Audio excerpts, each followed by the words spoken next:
Après avoir été frustré par les circonstances malheureuses, Shuya décide de mettre fin à sa vie. Mais avant cela, il veut réparer ses erreurs passées. Shuya Ishida n'a jamais été un bon élève. Un jour, une nouvelle élève nommée Shuko Nishimiya rejoint sa classe. Elle est sourde et communique en écrivant dans son cahier. Shuko fait de son mieux pour s'entendre avec les autres filles.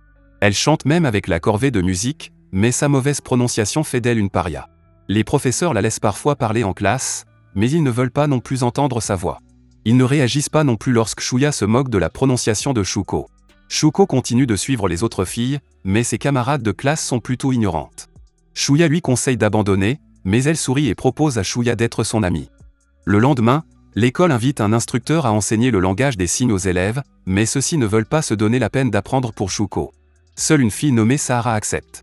Shuko a enfin une amie, mais au bout de quelques jours, Sahara est transférée dans une autre ville. Shuya se moque de la solitude de Shuko et écrit au tableau pour lui demander de leur enseigner sa langue bizarre. Shuko n'y voit aucun inconvénient et cela irrite encore plus Shuya. Les brimades de Shuya s'intensifient de jour en jour. Il hurle dans les oreilles de Shuko, jette ses appareils auditifs et la taquine dans le couloir. Un jour, il dépasse toutes les limites et tire si fort sur les appareils auditifs que les oreilles de Shuko commencent à saigner. Malgré ce traitement sévère, Shuko demande toujours à Shuya d'être son ami. Il se fâche devant sa patience et jette son cahier dans la fontaine. Shuko ne dit pas un mot et va chercher son cahier. Le lendemain, le directeur vient annoncer que Shuko ne viendra pas à l'école. Ses appareils auditifs étaient très chers, mais elle les perdait sans cesse. Sa mère pense donc que Shuko a été victime de brimades à l'école. Le professeur demande à Shuya de se lever et d'accepter ses erreurs.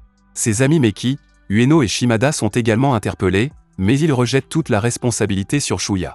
Tout le monde commence à le traiter de brute et le jette dans la même fontaine que celle dans laquelle il a poussé Shuko. Il y trouve le cahier de Shuko qui contient toutes les méchancetés qu'on lui a écrites.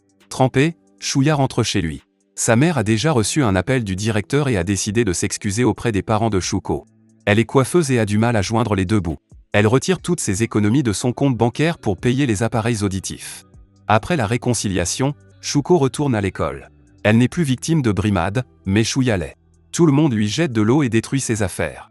Une personne ne peut pas fuir ses péchés et ils reviennent toujours la mordre.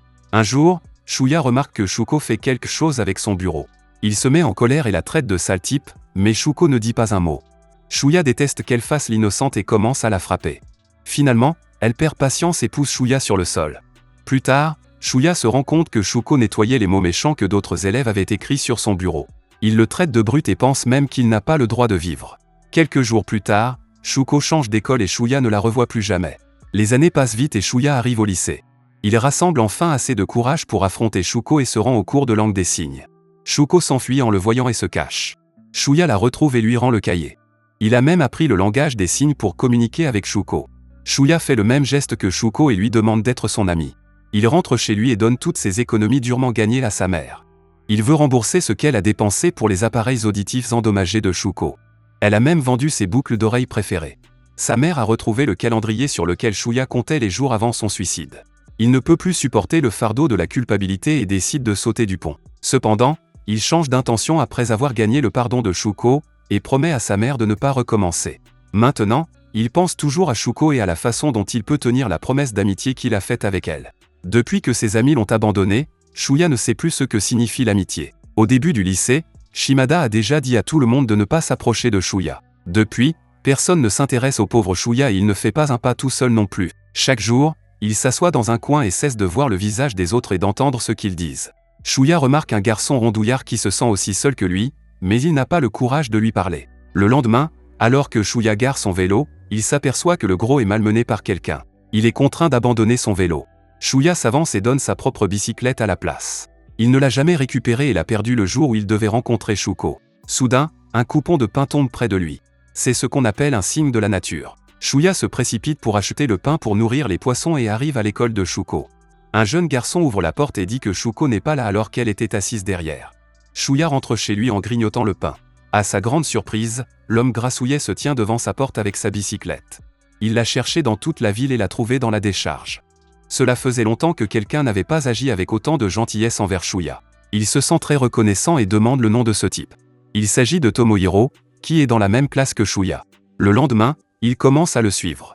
Ils commencent à aller à l'école ensemble. Tomohiro invite également Shuya à sortir après l'école. Ils vont voir un film et prennent un bon déjeuner. Shuya apprécie la compagnie de Tomohiro, mais il ne sait toujours pas ce qu'est l'amitié.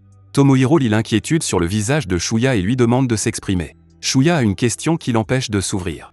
Qu'est-ce que l'amitié? Y a-t-il des conditions ou des règles à respecter pour devenir de vrais amis? Tomohiro sourit et lui tend la main pour une poignée de main amusante et le tour est joué. Ils sont désormais amis. Il pense que l'amitié est quelque chose qui défie toute logique ou tout mot. Et il n'y a pas d'exigence. Shuya se sent motivé et va à nouveau à la rencontre de Shuko. Cette fois, le petit garçon se présente sous le nom de Yuzuru. Il prétend être le petit ami de Shuko. Yuzuru dit que si Shuya ne vient que pour se sentir mieux, il ne devrait pas le faire. Il pense que Shuya se sent simplement coupable de son comportement passé et ne veut pas être l'ami de Shuko pour de bon. Avant que Shuya ne puisse répondre, Tomohiro surgit de nulle part et commence à se battre avec Yuzuru. Il a suivi Shuya jusqu'au bout pour l'aider à rencontrer son ami. Tous les élèves sortent de la classe et Shuko remarque également la bagarre et court après Shuya. Ils se rencontrent finalement sur le pont et communiquent par le langage des signes. Tomohiro et Yuzuru les observent de loin. Shuya explique qu'il n'a pas compris ce qu'était l'amitié au cours des dernières semaines. Il cherchait une raison pour rencontrer Shuko, mais n'a pas trouvé d'excuse raisonnable. Shuko sourit et avoue qu'elle était anxieuse à propos de la même chose. Shuya est soulagé d'entendre cela. Il se souvient alors du pain et ils vont nourrir les poissons ensemble. Soudain, Shuko sort son cahier de communication et veut le lire. Shuya l'en empêche car il ne veut pas qu'elle se souvienne de ses mauvais moments. Le carnet tombe accidentellement dans la rivière. Shuka saute dans la rivière et Shuya la suit. Après avoir nagé pendant un moment, il trouve le carnet. Shuya s'excuse d'avoir fait tomber le carnet. En réponse, Shuko sourit et fait un geste de la main pour dire à bientôt. Yuzuru voit tout cela et pense que Shuko est idiote de croire Shuya. Le lendemain, Shuya est convoqué dans le bureau du principal. Il a été suspendu pour une semaine parce qu'il a sauté du pont, ce qui était illégal. Quelqu'un a posté sa photo à partir d'un faux compte. Shuya ne discute pas et se retrouve enfermé chez lui. Cependant, sa mère lui demande d'emmener sa nièce Maria dehors. Alors qu'il se trouve dans la cour de récréation, il trouve Yuzuru. Il n'a pas l'air bien et ne porte même pas de chaussures. Yuzuru avoue que c'est lui qui a mis la photo de Shuya en ligne, mais Shuya ne semble pas du tout fâché. Shuya l'emmène chez lui et lui offre des vêtements propres et un bon dîner. Il laisse également Yuzuru dormir chez lui. Au milieu de la nuit, Yuzuru se faufile dehors sous une pluie battante, pieds nus.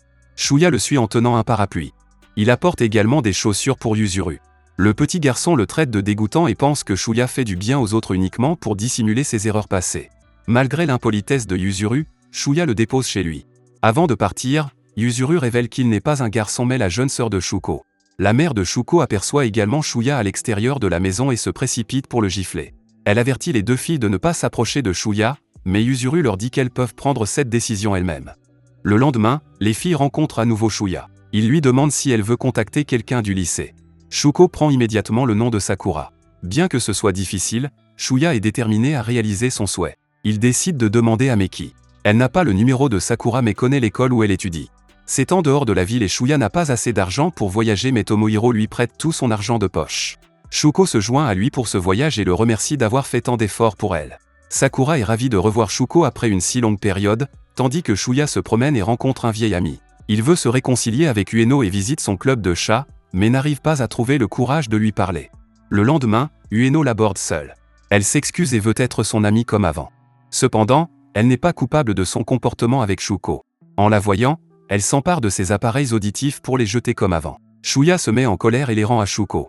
Ueno s'étonne de son comportement et s'en va en disant qu'il ne pourra pas garder longtemps cet acte d'amitié. Mais Shuya a changé pour de bon et Shuko est tombée amoureuse de lui. Elle change de coiffure et s'habille joliment pour avouer son amour.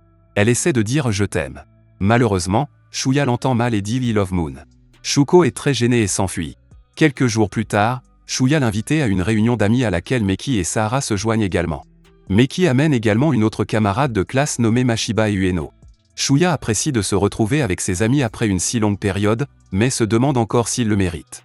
Ueno le tire de ses pensées et l'emmène rencontrer Shimada. Elle pense que Shuko a ruiné leur amitié et qu'ils devraient se retrouver en laissant la fille sourde tranquille. En disant cela, Ueno se précipite pour faire un tour de grande roue avec Shuko. Plus tard dans la journée, Yuzuru montre à Shuya la vidéo qui a été secrètement enregistrée dans la grande roue. Ueno dit à Shuko qu'elle la déteste et qu'elle a détruit la vie de Shuya. Elle demande également si Shuka la déteste en retour, mais Shuko répond qu'elle ne se déteste qu'elle-même. Yuzuru veut que sa sœur l'aime elle-même, sinon elle ne pourra pas survivre. Le lendemain, Mashiba interroge Shuya sur le passé de Shuko et Meki les surprend. Elle reproche à Shuya d'avoir répandu des rumeurs sur le passé et, pour se venger, elle dit à tout le monde que c'est Shuya qui a malmené Shuko. Shuya commence à se sentir mal et s'enfuit. Plus tard, alors qu'il va retrouver Shuko, mais qui amène d'autres personnes. Tout le monde commence à se disputer et à s'accuser mutuellement d'avoir malmené Shuko. Shuya s'assoit dans un coin et en a assez de tout. En colère, il traite Sahara de lâche, Meki et Ueno d'égoïstes, et Tomohiro de quelqu'un qui ne connaît pas toute l'histoire alors que Mashiba n'est qu'un outsider. Shuya demande à Shuko de passer les vacances d'été avec lui, puis il rentre chez lui. Après son travail à temps partiel, Shuya va voir Shuko mais elle ne vient pas. Sa grand-mère bien-aimée est décédée et Shuko a le cœur brisé. Shuya l'emmène dans différents endroits mais il y a une distance entre eux. Ils ne peuvent pas s'amuser pleinement car leurs autres amis leur manquent. Tout le monde pense que Shuya est égoïste, mais ils ont oublié que même les monstres ont un cœur. Cependant, Shuya a accepté le fait qu'il ne pourra jamais réparer sa vie. Il fait semblant d'être normal et continue à fréquenter Shuko et Yuzuru. Les filles en profitent pour mettre les choses au clair entre leur mère et Shuya. Leur mère n'est pas ravie de le voir le jour de son anniversaire, mais elle accepte en voyant le sourire de ses filles. Plus tard dans la soirée, elles vont voir le feu d'artifice. Avant la fin du spectacle, Shuko s'excuse pour aller étudier. Après son départ, Yuzuru demande à Shuya de lui apporter son appareil photo. Il entre dans la maison et assiste à la scène la plus terrifiante sur le balcon. Il se précipite pour empêcher Shuko de sauter de la balustrade, mais il est trop tard. Shuya lui tient la main et supplie Dieu de lui donner une autre chance. Si Shuko meurt aujourd'hui, il ne pourra jamais se pardonner. Heureusement, Shuko coopère et se hisse, mais Shuya perd l'équilibre et tombe dans la rivière. Il est dans le coma et on ne sait pas s'il survivra ou non. La mère de Shuko se couche aux pieds de la mère de Shuya et la supplie de lui pardonner. Shuko fait de même. Elle rencontre également tous les amis de Shuya et leur dit qu'elle veut tout arranger. Finalement, les amis de Shuya ont compris leurs erreurs et veulent tous voir Shuya en vie. Shuko rend également visite à Ueno jusqu'à ce qu'elle finisse par lui parler. Plus tard dans la nuit, Shuko rêve que Shuya l'a quitté. Elle se réveille haletante et se précipite sur le pont où ils avaient l'habitude de se rencontrer. Elle s'assoit et pleure de douleur. Ses sentiments sont si réels que même Shuya les ressent et se réveille. Il continue d'appeler Shuko par son nom et se précipite sur le pont. Il a toujours considéré son pardon comme acquis et ne s'est jamais excusé auprès d'elle.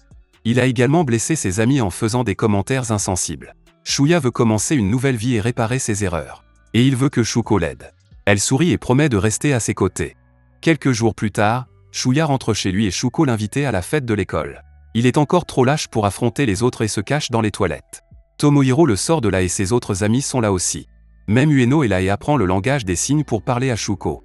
Shuya s'excuse auprès de tout le monde et leur demande de visiter le festival ensemble. Après 5 ans, Shuya commence enfin à voir le visage des autres et à les écouter. Personne ne l'avait laissé seul. C'est lui qui s'est séparé du monde extérieur. Mais il n'est pas encore trop tard pour qu'il recommence à vivre. La porte de ton cœur ne peut s'ouvrir que de l'intérieur. Tout le monde n'est pas ton ami, mais tout le monde n'est pas ton ennemi non plus. Tu ne pourras trouver de bons amis que si tu laisses les autres entrer dans ta vie. Merci d'avoir regardé. Si vous avez aimé la vidéo et que vous souhaitez aider la chaîne à grandir, laissez un like, un commentaire et abonnez-vous.